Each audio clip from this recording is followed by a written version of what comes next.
మార్గశిర లక్ష్మీవార వ్రతం యొక్క విశిష్టత గురించి తెలుసుకుందాము. ఐశ్వర్యాన్నిచ్చే 5 వారాల అద్భుతమైన వ్రతమే మార్గశిర లక్ష్మీవార వ్రతం అని అంటారు.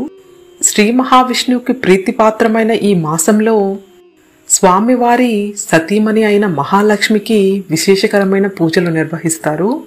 ఈ మాసంలో వచ్చే మొదటి గురువారం నుంచి 5 వారాల పాటు తనను నియమ నిష్టలతో కొలిచిన వారికి కోరిన వరాలను ప్రసాదిస్తుంది కనక మహాలక్ష్మి.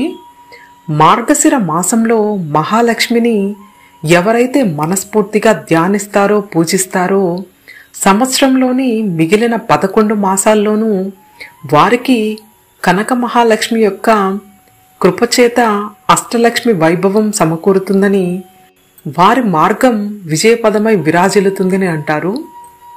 లక్ష్మీదేవి కరుణా కటాక్షాలు పొందాలనుకుంటే మార్గశిర మాసాన లక్ష్మీదేవి వ్రతాన్ని ఆచరించడమే ఉత్తమమని అంటారు. దీనినే లక్ష్మీవార వ్రతమని లేదా గురువార లక్ష్మీ పూజ అని, లక్ష్మీదేవి నోమ్ అని కూడా అంటారు.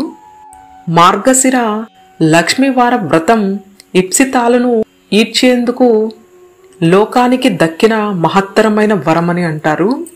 మార్గశిర లక్ష్మీ పూజ 5 వారాలు చేయాల్సిన ఐశ్వర్య వ్రతం. ఈ నెలలో గనుక 4 లక్ష్మీ వారాలు వస్తే 5వ వారంగా పుష్యమాసం తొలి గురువారం కూడా ఈ నోమును నోచుకోవాలి.